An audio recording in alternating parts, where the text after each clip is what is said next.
is. Oh, that's Michael. That's Michael. He's hello, Marcia. Hi. I just messaged him. I was like, "How do I know when you start?" I was like, "Please help me." Yeah, I'm gonna get off camera now since Michael is here. I'm sorry, Michael. I didn't know who you were because it just popped up as MJ, and I was like, "Is Michael Jordan at my conference?" You're okay. You're okay.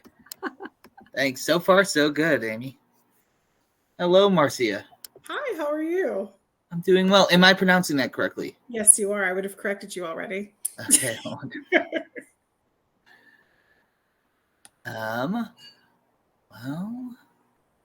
are we good to go? It looks like we've got 14 people here, and I think that we're at the start time. Well, welcome everyone. My name is Michael Jesuak. I'm the board secretary for Rehumanize International, and I'm grateful to be a part of this event. Thank you all for being here today.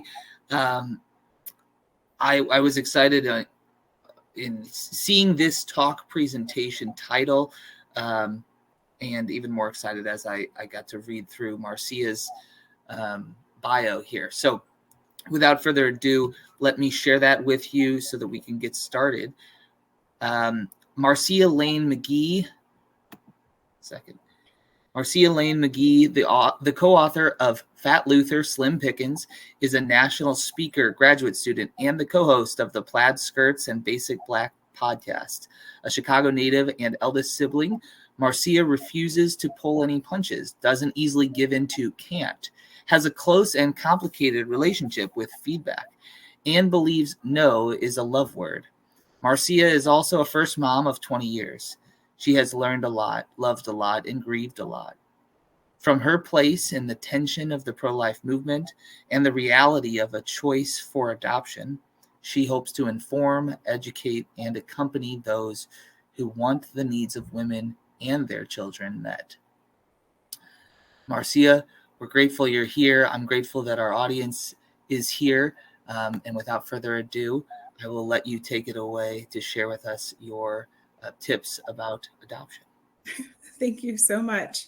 I am really, really excited to be here.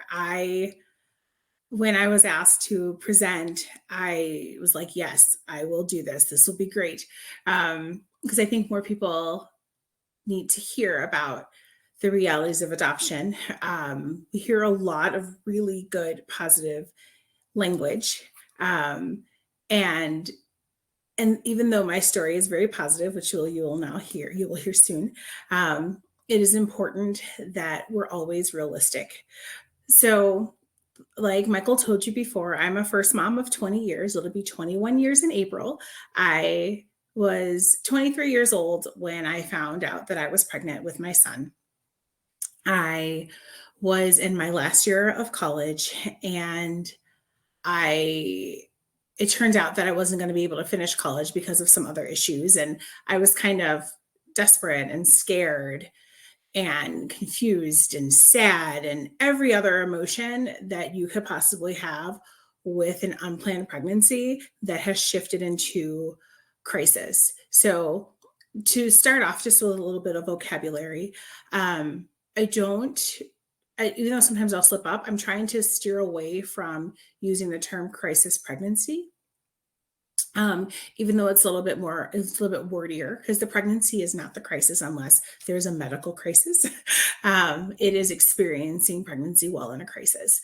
And that is a thing that I'm shifting toward. I think that really explains it a little bit better than what it is.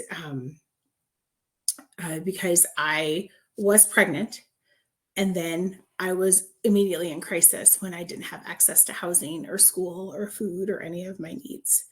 And I gave birth to a healthy baby. So that's where we were. And I also use the term first mom as opposed to the term birth mom.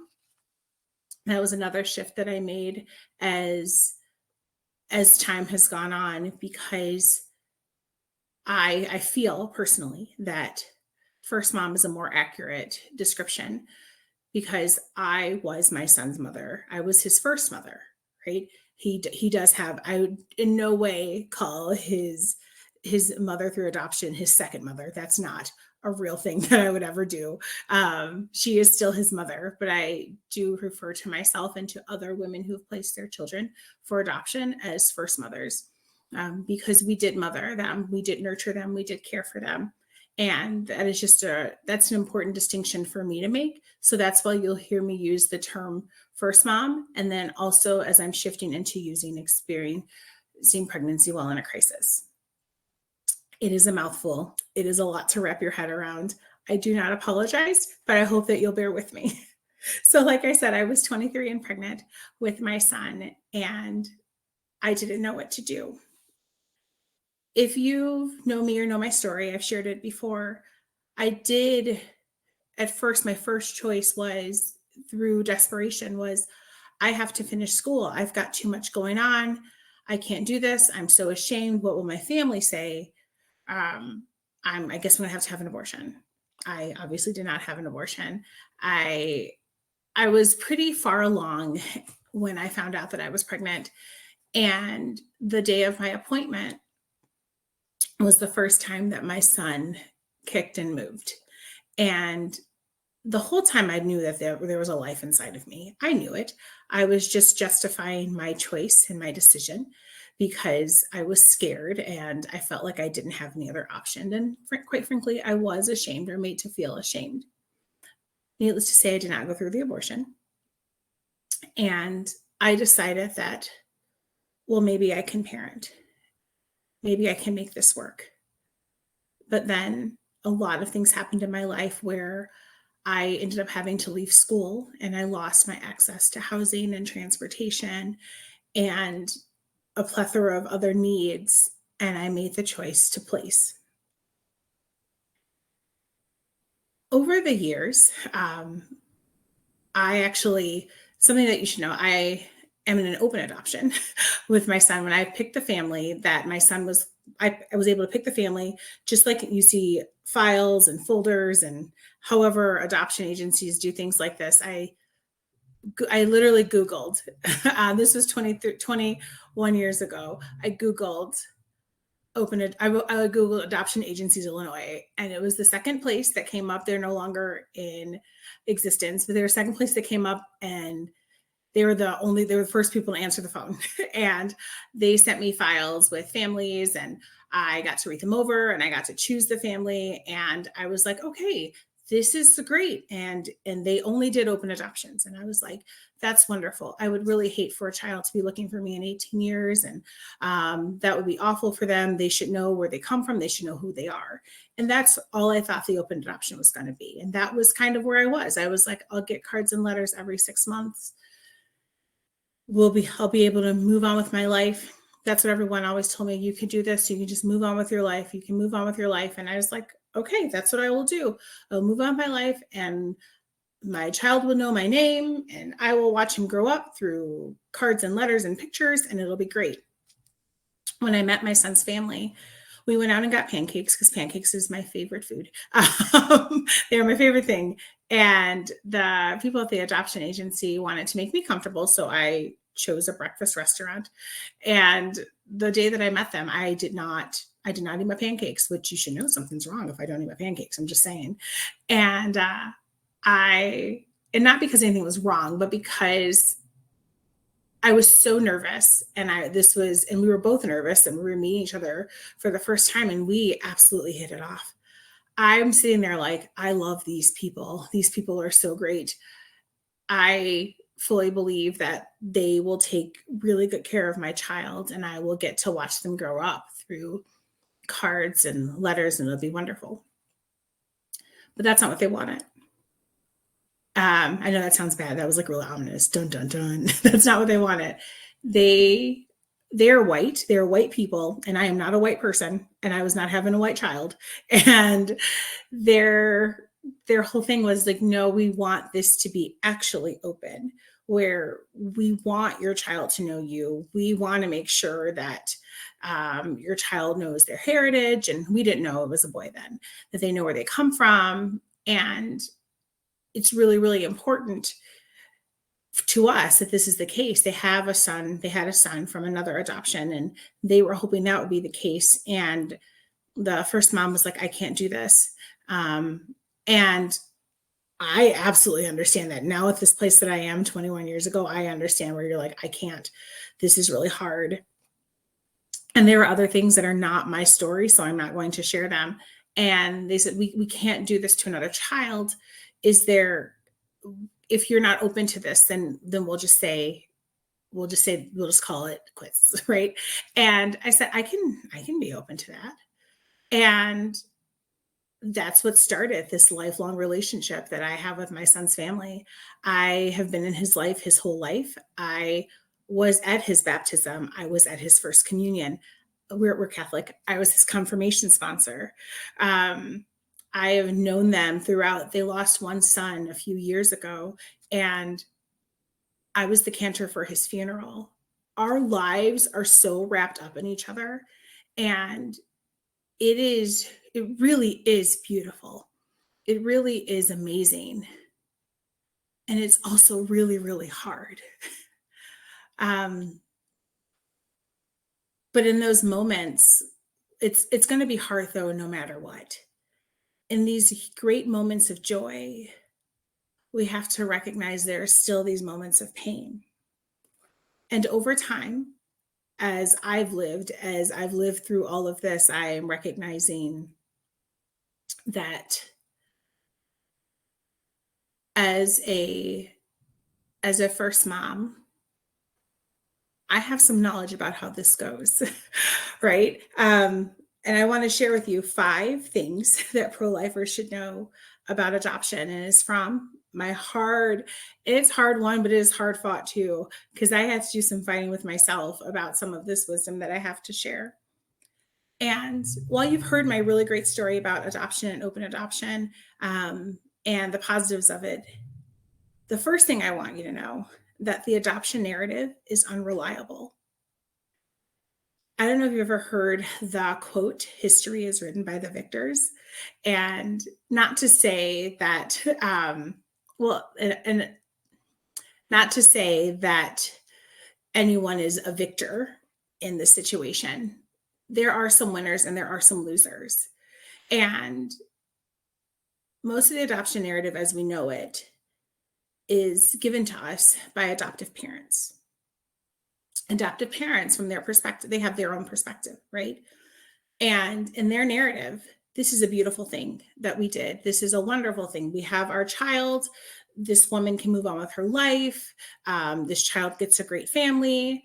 And then you get the narrative, adoption is love. Hashtag blessed by adoption. And a hashtag that I've used myself previously was adoption rocks, right? Because you're like, this is amazing. But that's one perspective. With the adoption narrative, we have to realize that everyone's story is different. There is no singular narrative when it comes to adoption. The adoption experience is not a monolith.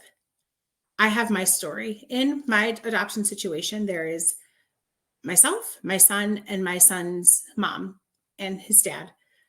And my story in the same situation is very different than my son's story. And our 2 stories are very different than my son's parents' stories. Though we may live in the same reality, in a lot of ways, we don't have the same truth. We don't have the same worldview. We don't have the same experience. Even within our story, it is pretty diverse. With myself, I lost something, right? I gave something away, and I have to live with that. In my son's story, he lost something was taken from him, and also something was given to him. And he's got to live in that tension of that. And that is his story and his narrative. In my son's parents' story, they also had losses, right? They lost in their own way, which is still not my story, their ability to have healthy children, right? And they made the choice to adopt. And then they gained a child in that process. They gained 2 children in that process. And we have to recognize that the narrative that we have of adoption is just that. It's a narrative. It's a story that people want to tell us and that they think that we want to hear. But when in reality, we have to wrestle with the realness of it and listen to other people's story and get into the nitty gritty and understand the different perspectives that there are. While my story is great, my story is not indicative of open adoptions, actually. There are a lot of open adoption. There are some open adoptions like mine. I absolutely know that. I have other friends that I've known for a long time who have an open adoption where their son's mother was really involved in their lives. And you hear about these things on television and things like that. But something that is important to recognize in the adoption narrative, and especially in the open adoption narrative, that adoptions are closed. Right? And adoption is only open as long as their adoptive parents, who are their legal parents, allow it to be. It is messy. Adoption is messy, right? Yes, it is love, but also it is messy. We have to make sure that we are hearing the stories of everyone. Just because you know one adoptive person, you don't know about adoption.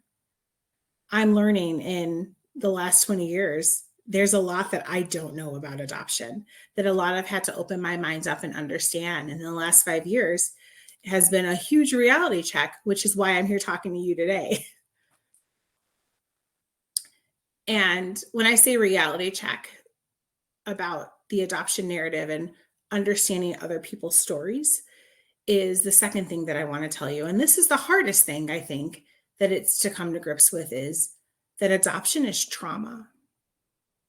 And that might sound harsh because, like I said, there are so many adoptees out there, adoptive parents, first moms that have amazing adoption stories, right? 100% of adoptions are made possible by trauma. So my son and his brother, they super great. I love them both. I've known my son's brother since he was 3 years old when I came into their lives. And something that was really great that his parents, I guess, didn't recognize until I came along. So, like I said, my son's parents are white. My son's older brother is Mexican. And when I walked in their house the first time after meeting them, so I could have dinner with them and get to know their house and their dog and, what have you, their son walked up to me and he looked at me. He's like, "Hi." And I was like, "Hey," right? Super outgoing kid. And he's like, "You are brown, just like me." And I was like, yes, I am brown, just like you. I'm a lot more brown than you, but I'm brown, just like you. And he's like, "Yeah." I was like, and he'd be like, "The baby's mom is brown like me." Like he told everyone, right? Which allowed us to realize this is probably the first time in his life that he saw any real representation, that there was someone who looked like him, which should allow us to recognize that while he has a happy life, something is missing and something is wrong. He was missing his family, right? Trauma indicates that there is distress and there is disturbance, and no child would be adopted if there weren't distress. If everything was okay, there wouldn't be children who were adopted. So adoption is trauma. Everyone wants to look at it like it is a win-win situation, right? It is making something good out of something bad. Yes, it is, but it's not win-win, and it's not without its harm. Not to say, I want to make myself very clear, not to say that if you adopt someone, you're doing someone harm, but it's important to recognize the trauma that comes with adoption. 2/3 of the parties in the adoption triad, and if you're not familiar with the adoption triad, words are great. It is the child, so it's a triangle. So it's the child, the first mom, and then the adoptive parents. Like that is where that is. When 2/3 of that are losing, you have to recognize that there is trauma. Like I said, when he looked at me and told me that you're brown just like me, I remember my thoughts were, okay, so this will work out, right? I didn't have any pictures of their other son. I knew they had a son, right? I was grateful that though my son was going to definitely be a darker shade of brown, that he was going to, I still didn't know at the time, like that my baby was going to be in a home where it was okay to be darker. It was okay, to be not white, that I wasn't introducing him into this new world that he wouldn't know anything about his life. And then he would still have me. For a long time, I believed that through adoption and making sure that I chose open adoption, that it would lessen the amount of trauma, right? I was like, this will be great. I'll be here. I'll answer all of my son's questions. He will never have to wonder if I loved him. Nothing like that at all. I was wrong. By the time that he turned 10 years old, the feelings of abandonment started. I'm in the room right there with him. He got his tonsils out. I was right there, right? Like I said, at that point, I'd been at every major event. I'd come over for dinner. I'd be over asking like, hey, they live closer to our large airport. And I would say, hey, can I park my car at your house and get a ride to the airport? I was a part of life. But still at 10 years old, there was evidence of trauma that came from adoption. That feeling of abandonment, of lack of belonging, and of not having an anchor. And journeying with my son through that over the last 10 plus years has been a huge part of my reality. And it started to open my eyes. At first, I was like, what's going on, right? I don't understand this. But as I recognize that there are more adoptees out there and I start listening to adoptees, they also experience trauma, right? That doesn't mean they love their families any less. That doesn't mean that they don't love their situations or their homes. But a wide range of people who've never met their mothers to my son who knows my name, knows me, can call me. We have car dance parties that embarrass him, even though it's just him and I in the car, still felt that abandonment and is still feeling the effects of that trauma. There are first parents who are living that trauma every single day. There are first parents who have succumbed to depression. Trauma is such a reality of adoption that we forget about it because it is so positive and because the narrative is it's not abortion. But something that we have to remember as we remember about the adoption narrative, that we remember that adoption is trauma. The third truth that I have, which is probably something that I should have known, is that adoption is forever. It's forever. Right? It is a choice that you make and because adoption is forever, your relationship with adoption can change. Just like any relationship that you have in your life, even the longest standing relationship in your life has changed, right? It has evolved. It has maybe gone away. There have been conflict, things like that. And it is important to note that women regret their adoptions just like women regret their abortions. It is a lifelong decision that some people cannot bear to live with. It is a lifelong decision that sometimes our children can't bear to live with. So when I say adoption is forever, it is forever. And there's no way to mend it. There's no way to fix it. It just is.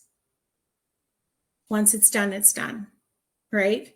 It's nothing like you can't redo a decision or ask, like, say you bought the wrong thing for dinner and you're like, oh man, I'm going to make a different choice. And I know that sounds really abstract and odd, but there are people who do treat adoption like you made this choice. Now you can move on with your life, right? This is really good. You can move on with your life. A lot of the people in our movement treat it as, and you can move on.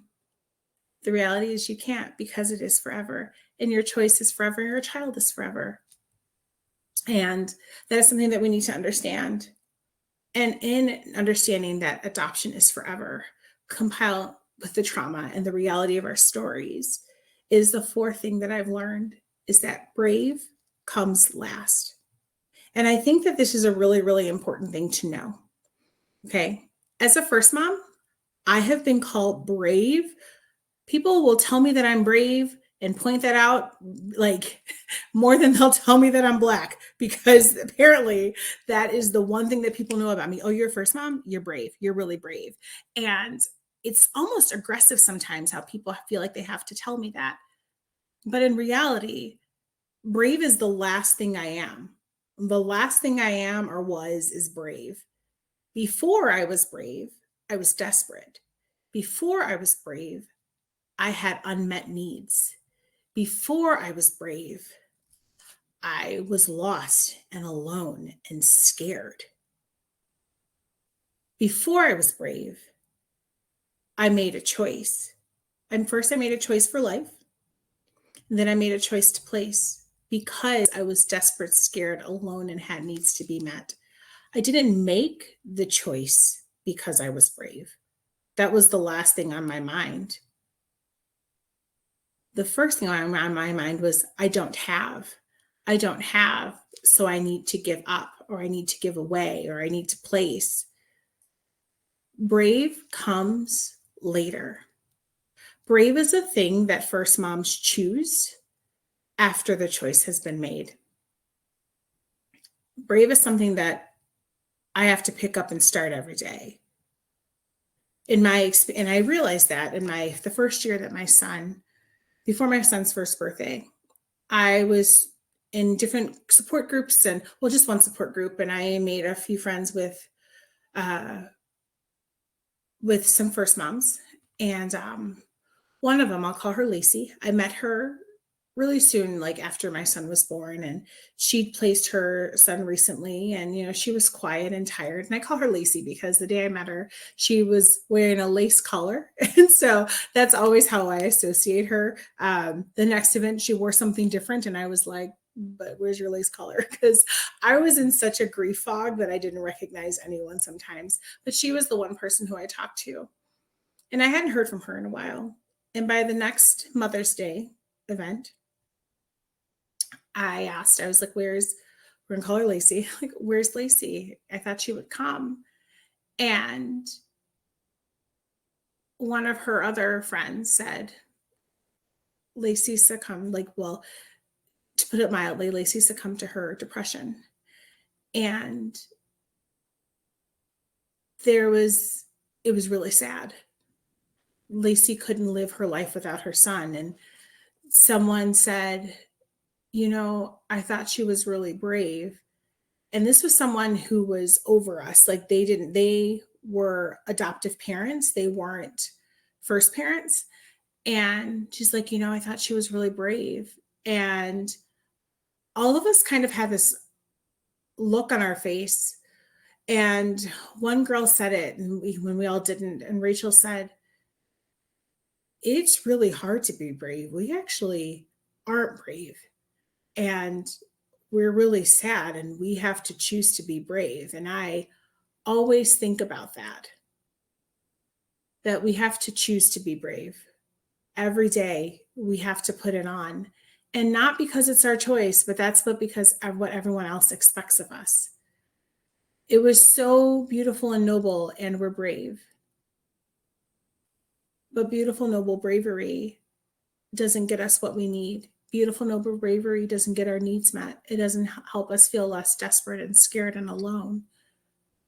Being brave is the very last thing that first moms are. And it is the very last thing that we need to be called. But I know I told you 4 things that are probably made me feel like a Debbie Downer, right? You're like, wah, wah. Like, I told you that the narrative has been misconstrued and we should really rely on stories and actually understanding them. I told you that adoption is trauma. Full stop. It doesn't matter where you're at, right? Something got taken, something got pulled away, something is not right. I told you that adoption is forever, which we already know, but sometimes we don't know it. I told you that brave comes last. if it even comes at all. But the fifth thing that I learned about adoption as a first mom is that adoption is still all the things that people say it is. Adoption is still love. Adoption is still beautiful. Adoption is still sacrifice. With that being said, it is, how are we loving, right? What is our intention behind it? How are we making it beautiful? Because love and beauty don't just come, right? The minute you adopt someone, you're like, poof, love, poof, beauty, poof, sacrifice. It still is work. You have to work at the love and the beauty and the sacrifice, though it is not ideal. Though in my situation, as wonderful as it is, even as much as I love the fact that I took my son to, I took him to his graduation. I was his ride to his high school graduation, even though we were all there, as much as I was there when he moved into college and I made his bed in his dorm room. That didn't just come one day, right? That had to be worked at. Yes, adoption is love, but it works for people who are loving. It works for people who are willing to work at beauty. This is not, I want to be very clear. If I leave with you anything, I want to make sure that you understand that as much as I want to share the realities and the hardships of adoption, I fully recognize the role that it's played in so many people's lives, in my life, in my son's life, and the beauty and the goodness that has come out of it. And I want to assure you that that is all still true. But so is everything else that I said before. A few months ago, well, actually last month, I officiated a wedding. It was my son's brother's wedding. I am so involved in their lives that he and his now wife asked me, because in their life, besides their parents, I was the most consistent and positive adult that they've had. They've been together since they were 13 years old, and they wanted me to be a part of it. And when I looked through pictures that night, and there's a picture of my son's brother, my son and I, and his new wife, and it's the most joy-filled picture. I don't know what we were talking about or what we were doing, but we were genuinely laughing and smiling in this picture. And there was so much joy in that moment, so much beauty, so much love that was there because of my sacrifice and my son's brother's mom's sacrifice. But there was still trauma. There was still our own personal stories. There was still this forever narrative. There was still that moment where I had to be brave because I knew everyone was looking at me. Everyone knew who I was. So adoption is still all of those things, but we have to decide if we are going to deal with the reality and live in the tension of that and do what we can for women, for their children, to help alleviate the trauma, alleviate the false narrative.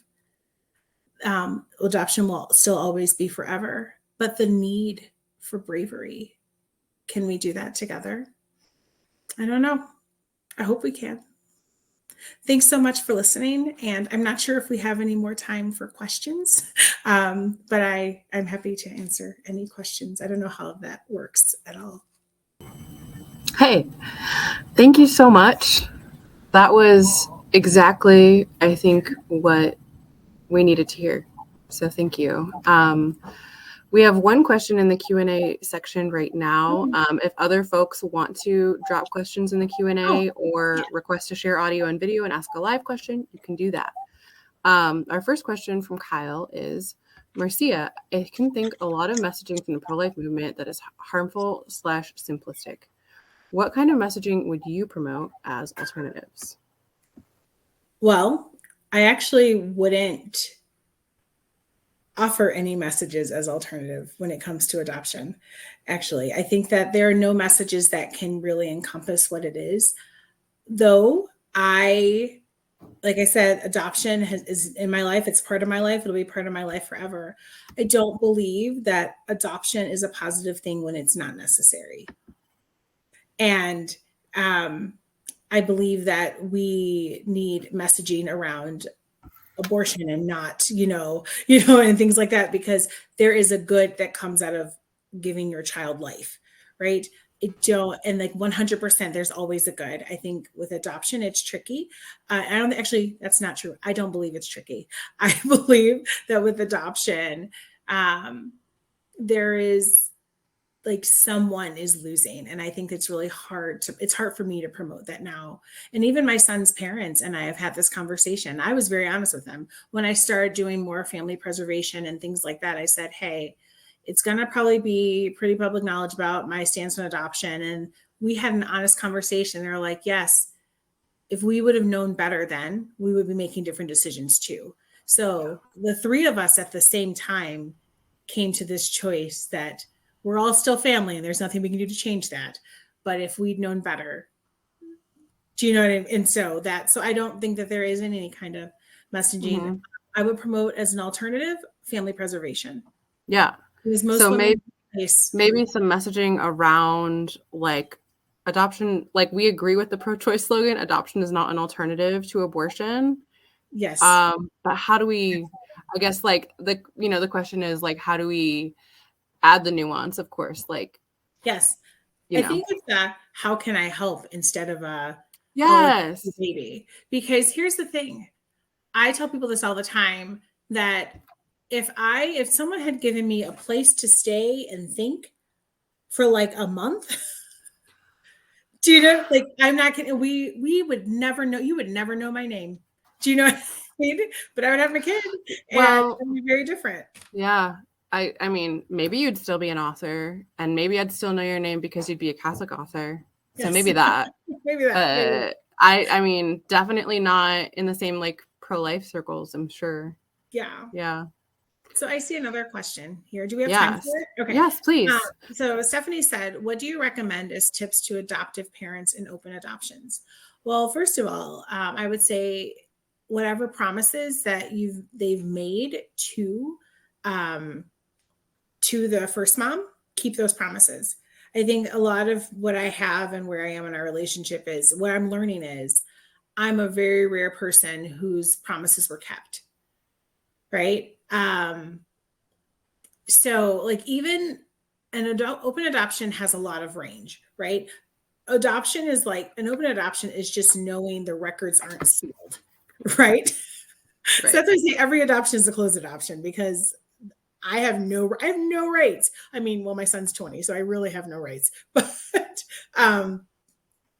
it goes from the records are not sealed to like, we take vacations together. I officiated their son's wedding. Right. So, but it depends on what those are. One thing I will say about a tip for an open adoption is if adoptive parents do have a relationship with the first mom, it is really important to recognize the need for space and when you should intervene. And that comes with relationship. One thing with my son, there are times where I like kind of check out and pull away because this is hard and this is forever. And sometimes I can't do it.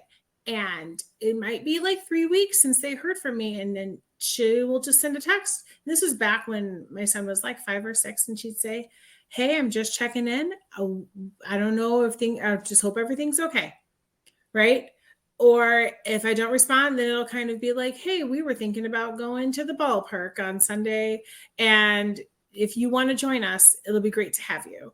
Like things like that, like making it, I think a really important part is when an open adoption, everyone has to manage emotions. And it's really sad. Like in a harmful way, the child always has to manage emotions or believe that they do.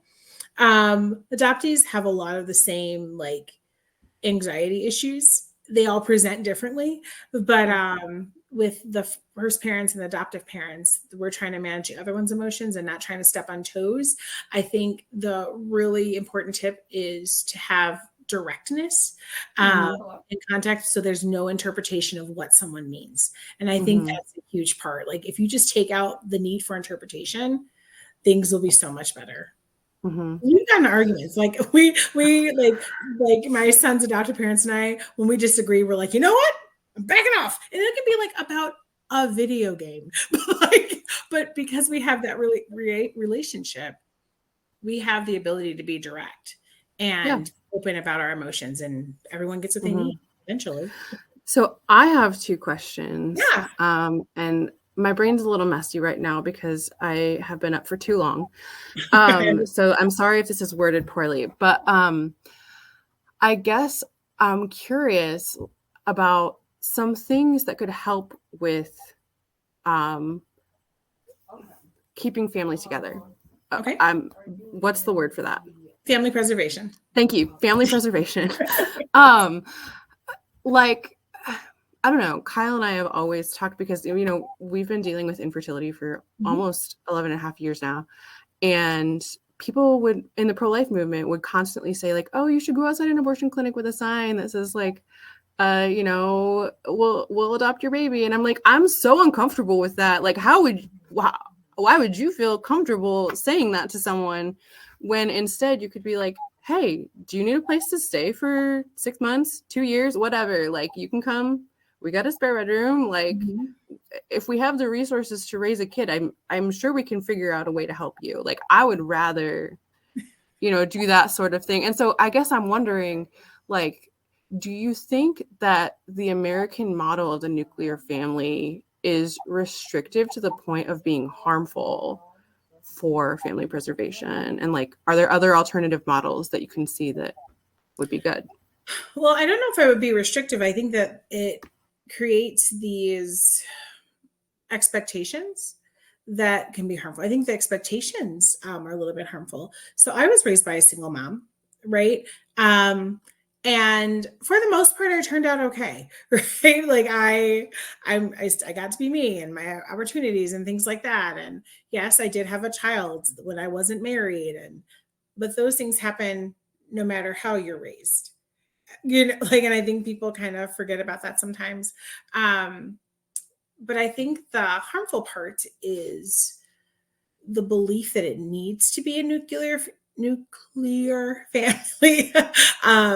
That belief of a mom and a dad. We already recognize that the belief of like you need to have a mom and a dad to make a family, when in reality, if mom and dad are miserable, what kind of family life do you have? And also a dad and a dad can make a family, and a mom can make a family. Do you know what I mean? Or like the co-parenting is, like healthy co-parenting is happening. I think once we have representation of something else, it's a lot easier to recognize that I can do something else. I think that you made a really good point when you said, if I have the resources to adopt a child, I can have the resources to help you out.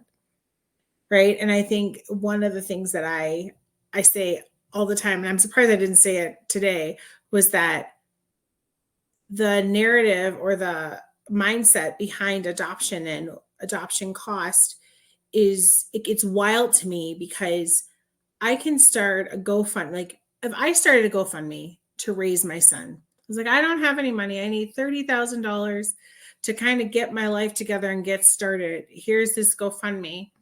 I'm called freeloader. You want a handout, right? But the nice white couple who wants to adopt my child, they can start a GoFundMe for $30,000 to give poor Black child a home. But they're not calling freeloaders and handouts. We both want to raise my kid with the same $30,000.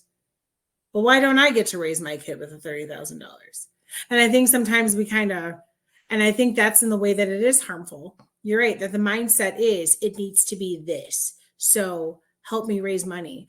But I wish I would try and do a fundraiser, back when I need to raise my son. You know what I mean? Like, here's my GoFundMe.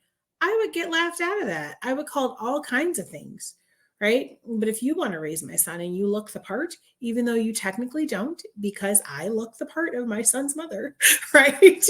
That's a whole different story and a different narrative. And you said you had a second question. What was that? I do. Unfortunately, it is 6:30. So we do have to move on to our next session. We have a keynote with Anita Cameron of Not Dead Yet on disability justice activist struggle against assisted suicide.